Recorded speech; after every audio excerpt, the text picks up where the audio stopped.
I come to praise you. I come to warn you. And I come to offer you an opportunity. So let's take a tour. In the worlds you live in, the worlds I deal with, we see a process that unfolds. Autonomy, growth, but complexification, complexity penalties, adaptation. Adaptation to the growth, hijacking the growth, coping with the consequences of the growth. DevOps discovered opportunities to build adaptive capacity to overcome complexity penalties from growth in 2015, actually a little bit earlier, right? We're only dealing with 15 years, roughly, right? And I met you about 10 years ago, and how you had discovered opportunities. And that's very important in the sequence we're going to go through. The warning and the opportunity you now face. So where are you now? New waves of complexity penalties that dwarf the ones that you adapted to previously, right, are happening.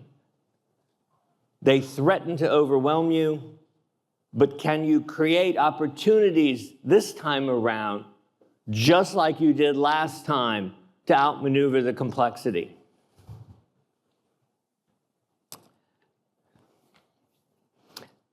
So can you build adaptive capacity? So I'm going to give you the punchline right now. Several people reminded me to go straight to it.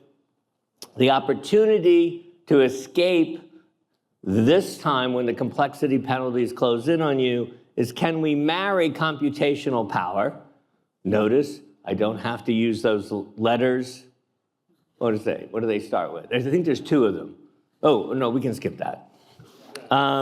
Marry computational power with representational power to see ahead, see around, and see anew.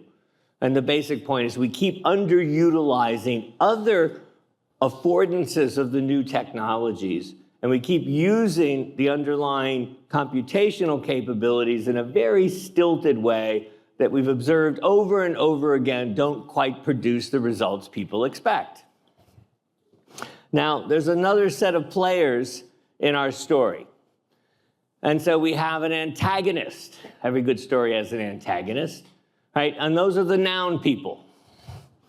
You know noun people. They believe that the world is nearly optimal if you would only invest in their technology, if you would only follow their standard process and not deviate, right? They are stuck on stuff. How much stuff? And you know what happens when you're stuck on stuff. You end up with a big cluttered basement, apartment, whatever, and you can't find anything you need when you really need it. And then there's verb people. And they believe the world is messy and SNAFU is normal. Situation normal, all effed up, right? You confront it, you conquer it, you cope with it, you bridge it. Things we've been studying for decades. When I was 27 and walked into a nuclear control room after the 3 Mile Island accident and said, actually what I first said was, oh my God, why did I take this job? There's too much complexity. Right? But you're focused on activities, doing, adapting, revising, keeping pace, reframing, right? You're doing stuff, right? And that's part of the original theme of resilience engineering. Right? The noun people think it's nearly optimal if only you committed to more autonomy, because the problem is people. People are the limit on the system's performance, right? And your appreciation of the endless forms of messiness to cope with means you're committed to building future adaptive capacity because you know brittleness is universal and surprise is inevitable, right? You're on top of stuff. So what happened in 2015 or late 2014, John, but then it wouldn't be 10 years. Anyway, John finally gets me to one of your meetings, and I walk in the door, and I go, well, I got all this stuff to talk to you about. We've been studying how people operate and navigate seas of complexity for a long time. And so we can bring all this to bear in your world. And John says, everybody's ready for this. And I walked in and looked at you and changed the talk completely. Because I went, the future is already here. The future that other people talk about, those noun people talk about, is already here, and it's not as advertised. It's not nearly optimal. It grew. There's new scales, new kinds of interdependencies, and therefore new kinds of surprise, new kinds of expertise. All these things are coming out. You're adapting to make a world work as it grows, and as it grows, new complexities arise too. And I immediately saw, wait a minute, now in 2015, you didn't quite say this, right? And you kind of knew it, right? But I went, oh, you're demonstrating the new paradigm that we think is the target for how systems should work. This continuous adaptability, this ability to guide adaptability, not command compliance to plans, not to put automata in because people are unreliable. Well, the automata are fundamentally brittle, as we showed in AI Gold Rush 1, and every tech gold rush since. And now we have theorems and laws that say, of course it has to be brittle, because everyone and everything we create in this universe is limited in a world with change and others adapting. So we can show that this is fundamental, and immediately said, let's partner. Let's take this somewhere. You're the natural laboratory where you're proving a future. Is the future we should strive for is different than what the noun people say we should get. And, right, that is related to, right, as growth and capabilities get deployed, stimulate growth, pace changes, tempos change, surprises, tangles on layers interacting, becomes much, much more like a biological world in complexity and not a mechanical world. Right? You need more adaptive capacity, and you need it especially when you're under pressure and don't have enough adaptive capacity, right? You're at risk of being slow, fragmented, and stale, but you find a way to adapt ahead of schedule, right? And anticipate things that are coming in order to make it work. And we can only see these processes during incidents that you handle well, right, that threaten outage of valued or vital services. Right? We're running through many of the basics of resilience engineering here, right? We've proven systems are inherently messy. It's not a deficit right now because of people or the old system. When you deploy your new system, the old saying goes, even if it were perfect, it wouldn't be, at least not for long. So it shows that people are the source of resilient performance. That's usually done in an ad hoc manner, but the important thing is to help them. And what was interesting when I said you adapted well is you helped yourselves. It wasn't somebody else who helped you. You took care of it.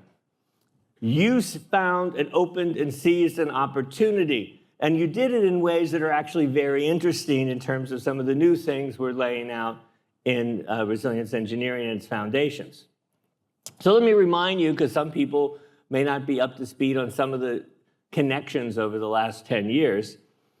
So we put this little video together a long time ago, and I didn't ask AI.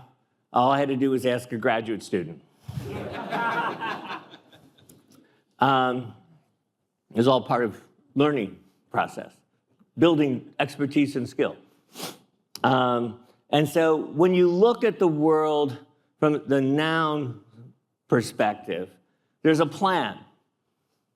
And that plan might be embodied in procedures, it might be in standards, ITIL, workflows, it's often in automata of various forms of technology.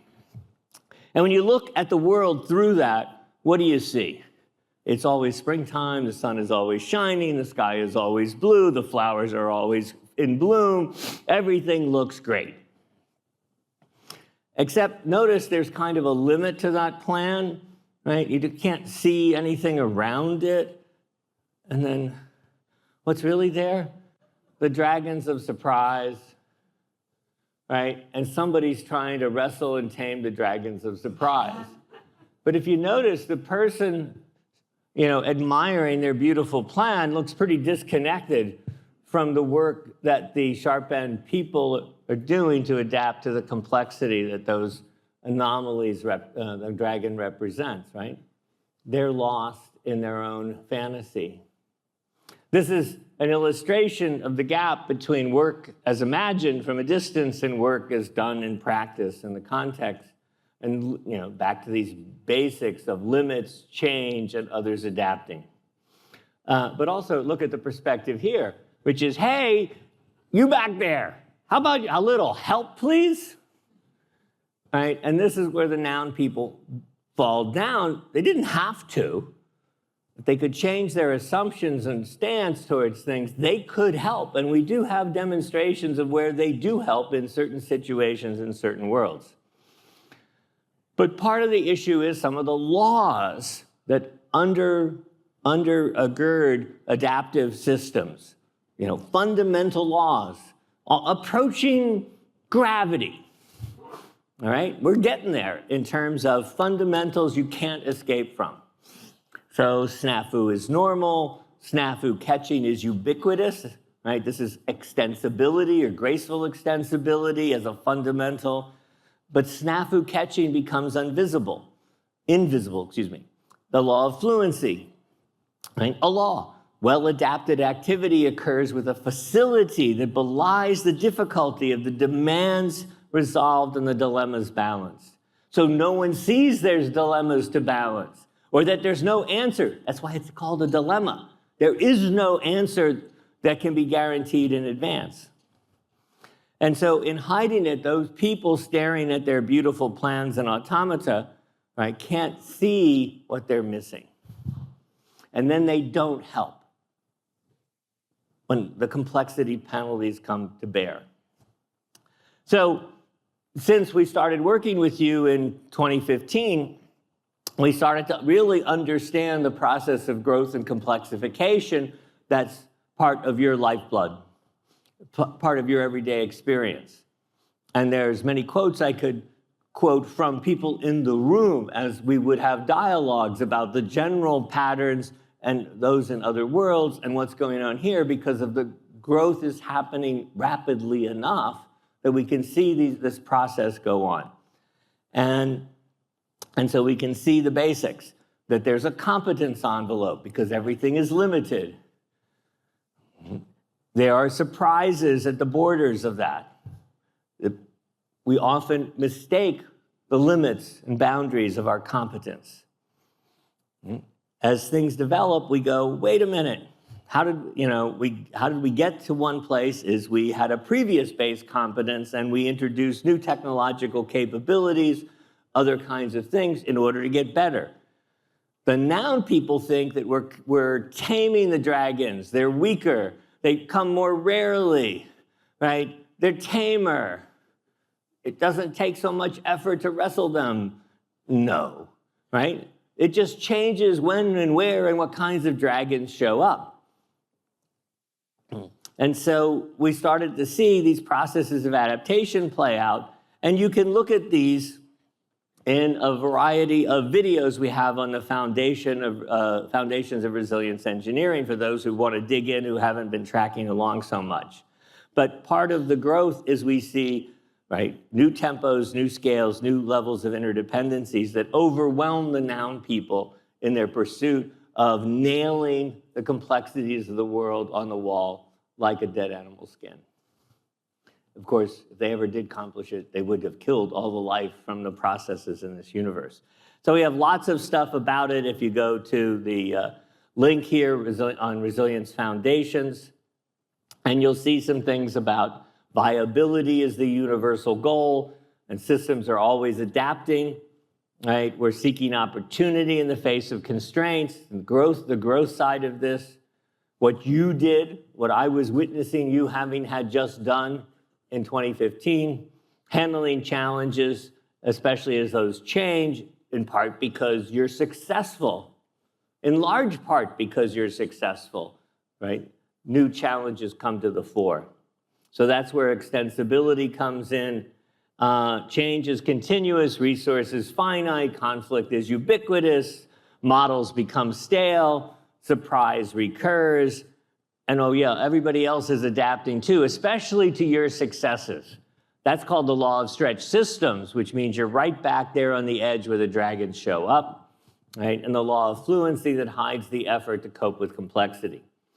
Complexification arises, as we drew a little bit there for you, right? We can see the growth, complexity penalties, and we even have theorems. We can even prove theorems now, like a real science, right? Now, I know that you say that's not very practical, but actually it's a pretty good anchor when somebody's arguing with you and you go, you know, there's a theorem, right? Or do you want me to show you the nonlinear math? We can do that for a couple examples. It doesn't work in your particular case, but we could do it on these other places. You want to violate nonlinear math? That might scare them. Well, not really, but we can try. So what had happened in 2015 on that growth and complexity curve? First, there was adaptation to take advantage of the new technical capabilities, right? That produced more growth, which produced more scale, more interdependencies, more complexities that you had to adapt to. So DevOps developed and outmaneuvered complexity, discovered opportunities, but notice they are through underground adaptations. They were at your functional level, represented by the people gathered here from many different organizations. Wasn't driven top down, right? You innovated by reframing, resynchronizing across roles, and developing ways to anticipate and look ahead. And we started to document this through the SNAFU Catchers Consortium and Stella.report if you want to look. So what's going on in 2025? All right, before we do that, let's play a game. Okay, we've got to have some fun. All right. We've got the nouns and we got the verbs. And we're coming to the warning, right? So let's play a little bit. All right. Failure statistics. Noun or verb? That's right, noun. Like our little animation, stodgy, stuck, there, under pressure, it just melts away, can't do much, right? How about another one? Do nouns or verbs capture saturation, lag, friction, congestion, cascade, conflict, changing tempos? Do nouns capture it or verbs? Verbs, right? In fact, nouns are really bad at dealing with anything that changes over time. There we go, verbs. Oh, here's a good one. MTTR, noun or verb? Come on, can we say that with a little more disgust? You've all been burned by this. Come on, show a little passion. All right, it's a noun. We have a recent publication from a colleague of ours that's in a big-time journal highlighting that these kinds of noun-based metrics are just plain wrong. JFW, new acronym, just wrong. Graceful extensibility or brittleness, the opposite. Noun or verb? Adjective. No, adverb. Adverb would have been better.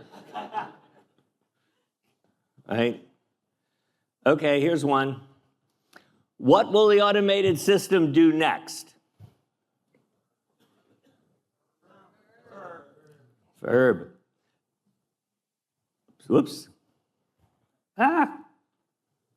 Right, the right one? Yes, verb.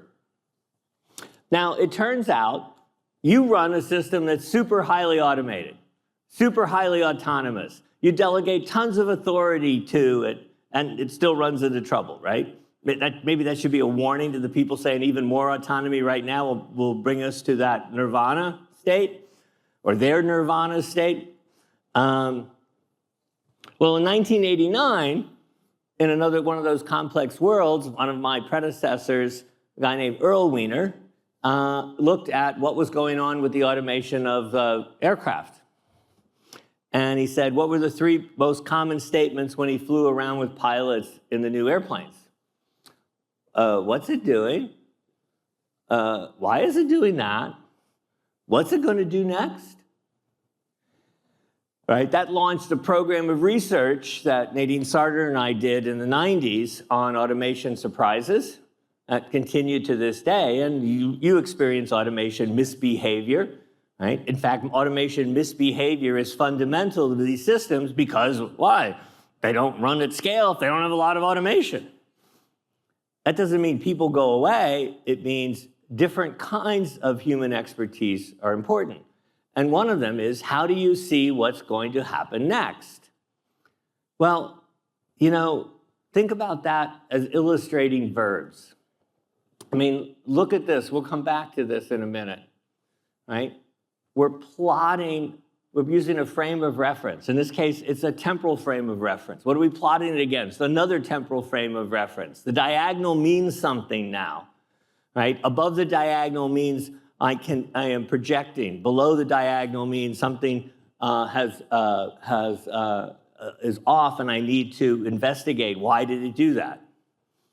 We can blame a colleague of mine why we put up retrojection. If anybody knows Robert Hoffman, you can pick on him. But anyway, so what's interesting on this noun-verb analogy is we've used it in resilience engineering since the beginning. Eric Holnagel always emphasizes about what you can do, not what you have. It's not the stuff, it's the activities and ability to revise and the ability to co-adapt, to coordinate, to synchronize. Nouns lose sight of what builds, sustains, or constricts adaptive capacities over time. Right? So resilience is a verb in the future tense to try to make it memorable for people, especially as the word resilience became overused and debased, and to point people to the fundamentals, the new parameters like graceful extensibility. Well, Brian Arthur came out last year with a piece about doing the same thing to macroeconomics. I don't know if there's anything that needed to be shot down by complexity and adaptation people, macroeconomics would be a good one. And so he's one of the founders of Santa Fe Institute, and he, again, uses this metaphor of nouns versus verbs to highlight you could do with all the things the noun people say they want, you could still do them if you could switch your frame to verbs, but they're stuck in the wrong frame. It's not that nouns are bad, it's that they're stuck in that frame alone. So I want to highlight something for you. Autonomy, adaptation are the 2 sides of our line there, right? What's the difference? On the autonomy side is its capabilities. They want to say, well, they're general capabilities, or they want to say they're really general capabilities. Okay, they might even be a little bit intelligent. But notice, as soon as they say AGI, they made it a thing. They made it a thing. That's called the reification fallacy, because it's not a thing. It's a complex set of interacting computations based on a bunch of stuff. You heard just a sampling glossing over all the interactions in yesterday morning. What do? You do expertise and context. And the research on expertise and context, well, I mean, you don't need to know it because you do it, but it might be nice to reflect on what we label this, right? It's specialized, not general. It's tailored to the context where it is grown and is situated, where it's expressed. It grows based on experience with vulnerabilities and disruption and variation you encounter. If you don't encounter the variation, right, it's kind of hard to grow expertise, and expertise is what matters if you're going to take capabilities and make them work in complex worlds, growing and developing valued and vital services. So expertise is always the shortfall, right? So notice, you seen the warning, right, of what's about to happen to you? Right? Because we've seen this story before, and we can write the script. As your expertise grows, it becomes more flexibly adapted to a wider range of factors and influences. It's sensitive to, in its best form, limits, noise, and uncertainties. It guides how to act and hedge in the face of irreducible uncertainty, trade-offs, and risk. What our colleague Richard Cook would highlight as both a sharp-end operator and someone who studies how this all works. Right? And it's about more than any one individual role possesses, all right, but how you incorporate these into processes that cut across partial and overlapping areas of expertise. Remember, one of those rules, one of those laws, right? Well, an early version of it is on the front page of the Stella report, right? As the complexity of the system goes up, no one has a complete and accurate model of how the system works, right? So you have to bring overlapping forms of expertise and knowledge and perspective to bear in order to understand what's going on. It also means, unlike some people talking about certain new technology, nobody understands how it works, right? So now, new waves of complexity penalties threaten you. Can you create the opportunities that will conquer those complexities, sustain the vital infrastructures that support so many valued services that become business critical, safety critical, and even existential? It's going to require you to adapt successfully as finding, seizing, and growing opportunities. What could those look like? Because you're being slammed by AI Gold Rush 2, remember it's the second one, faster, better, cheaper pressures, the growth, complexity, interdependencies, fragmentation. I could do a whole talk, and all of the kinds of recent events, but you know them, you experienced them, you made most of them disappear. Remember that law of fluency? So the question is, when do people adapt? When they have to. But that's not the critical thing. It's what direction you adapt in when you have to. And a lot of people, when you have to adapt, retrench. They retreat to a local safe haven.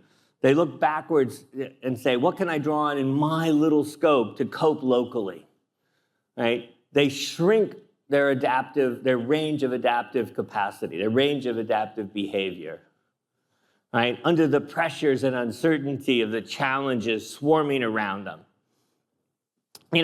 Frankly, in the world right now, I think I would like to go in the basement and curl up for another 4 years and come out, and hopefully there'll be sunshine again.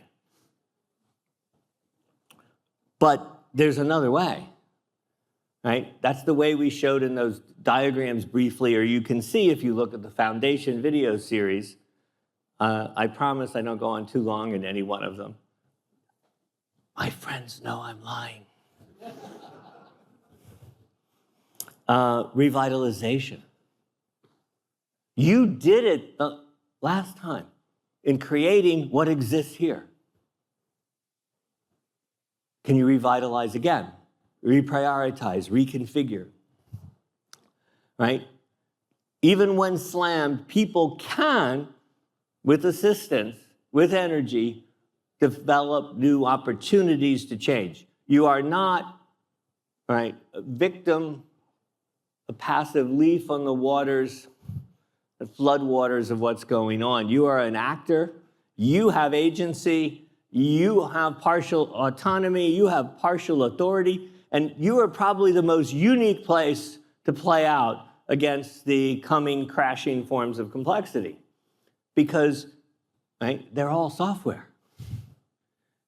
Or they all have to reach the world through other software that you have a hand on, 2 hands on, and both feet, I think, sometimes. So you can change the tooling and tools by which you do this. You don't have to wait for permission. And remember, how did you do it the first time? It was underground. I mean, John, we still find dirt and moss on John to brush off every once in a while. You know, you are well positioned to seize an opportunity. Now, first part of this warning is they're after you. The noun people are after you when they're armed with their new algorithms. They think you're extra. They think you're unnecessary. They think you aren't that great, right? I mean, what have myself for 45 years, Richard for 35 years been saying? No, no, no, you're absolutely essential. You're the ad hoc source of graceful extensibility that's a necessary way to overcome the universal risk of brittle systems. This is not optional. You have to have this resource, right? Love that resource, grow that resource, sustain that resource. Well, they mostly don't do it, so we have to do it ourselves. That requires reframing, because it's a different opportunity, or what will turn out to be the opportune direction, right, is not completely clear. However, I'm telling you, this is the opportune moment, right? Whether Jack Sparrow is here or not, this window of opportunity will not last. They will start closing off the degrees of freedom you have to shape the tools and tooling, and therefore shape the nature of the cognitive and collaborative work that builds resilient performance in your world. And you are going to face resistance when you start innovating. You're going to be the oversimplification fallacies, the entities that affect you who are stuck in these old models, or the stuck in noun-based thinking, the retreatists. Some will be happy to retreat. Zombie ideas are out there, and sometimes you just have plain opponents. But resilience engineering says, when you are about to get slammed, you can do something. You can extend your range of adaptive capacity. You can extend, it's much bigger than you think it is. You can grow it, but it takes energy, right? And you do it by activating the readiness to revise and reframe. And you do it by building on pre-established lines of reciprocity. What's that? Right here. You cut across official organizational lines through a variety of mechanisms, partly because you move between companies, partly because you move between roles, partly because you have a diversity of experience with aspects of the technologies and how they don't really work as claimed, right? You have a lot of cross-cutting stuff. So you can grow and resynchronize over the different roles and layers to innovate new forms of anticipation to see ahead. You can pursue what may start out as small and diverse opportunities for fluorescence, but some of them will all of a sudden go, hey, a little water, a little fertilizer, it really could be springtime. And dragons occasionally like to sit in the flowers too. How are you going to do this? Well, it's all about the line of representation. And this goes back to when I walked in, 27 years old, to a nuclear control room on the first day at work. I walked into the room full of engineers and they said, oh, here's our new cognitive guy. Will you please tell us how people took the wrong actions and how we can use computers to do it better next time? And everybody thought the noun people all thought, oh, we're going to have the computers take over what the operators do. But that's not what we did. What we did was we used the computational power to help people see what they otherwise couldn't see. They could see ahead. They could see around. They could see the cascade from a fault spreading across lines of interdependencies. we built displays that could anticipate where things were going. Now, that was great if they built more nuclear power plants, but that wasn't so great if we didn't really want to build more nuclear power plants. Anyway, Richard highlights this in the work that came out in 2019, 2020 in ACM, or communications, above the line, below the line, right? And above the line is the cognitive work, collaborative activities that go on, right? And then below the line is the stuff you build and maintain with and the service that's valuable or vital to others. Now, there's layers of that infrastructure going on there. But you control the tools and tooling. So the only way to see an act is through representations. Now, I'm going to tell you two things, and the first one's going to be bad for you, and the second one's going to be bad for me.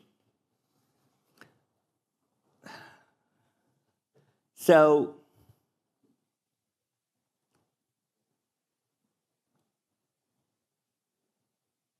you currently use crude and primitive tools. You may think they're advanced relative to things. The companies may be saying, look at the new thing, but they're too much focused on the computations, not on the representation. But trust me, and I will happily go through with you, but that requires us to sit down in real kind of a project, tutorial, seminar kind of situation about we're underutilizing the power of representation that comes from the same technological advances. So, what's our opportunity? To see the verbs.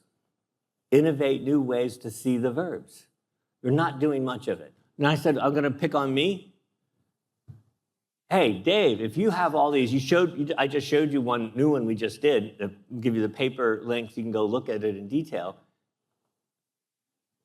Well, if you've already done this, why aren't you showing us? Why aren't you handing it to us? I mean, just come on, give it away, please. What's the sticker price? You know what the problem is? We didn't know how to build tooling. We didn't know how to build tools that made it scale. They were custom. The principles and techniques generalized. I can teach you the principles and techniques to do it, right? But I didn't know how to build, and I still don't know how to build the tool and tooling, but you do. If you want to seize this opportunity, I am offering you this opportunity, and I'm still around to help if you want.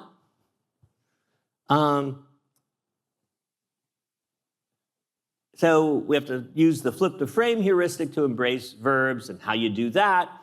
And a lot of it is what we're playing with right now is the what's next animations, right? And we can do this together, middle out, because you have partial control. And so right now we're using this as a visual analytics tool to analyze people wanting to deploy new forms of automation into dynamic, risky worlds. Not consumer worlds. Not question and answer worlds, worlds where you have to do something and bad things can happen. And so we're looking at how we integrate. There's all kinds of relationships embedded in examples of this fundamental what's next diagram that can be animated and used in a variety of settings. It reveals all kinds of relationships, and it has to move in pace with a situation to start to reveal uncertainty about what's going on, to reveal an unexpected departure from what was expected to happen. And all of this is designed, and what's different from the other ones we've done, it's all on the assumption that your world is already run by the automation. So that when things go wrong, the automation of the interactions across the different automated services are not going as normal and as expected. And effectively, the automation behavior is misbehavior, incoherent behavior, right? Or sometimes it just gives up and says, here, somebody else take care of it, and all the data drops on the floor, right? And so we can do that by plotting events and projecting, reprojecting, looking backwards, et cetera. There are other techniques on coordinating perspectives to overcome keyhole effects, making sense of change, the event displays like what's next, there's pattern views. All of these are things that we could bring to bear if we built a partnership, to seek out opportunities, to take control from middle out, from SRE out. It's an opportunity. Marry computational power with new representational techniques that are actually 45 years old. Some of those I did in 1980. I'd like to do more. I would like to see somebody smart enough to know how to tool it and make it scale. If we could marry these things, we could make a huge difference. Because in the history of new technology that's successful, you know what's demonstrated most? Not more autonomous machines, but machines that help people see what they couldn't see before, to see at new scales, to see further ahead. What do you say? The hell with all of them. Let's just go do it.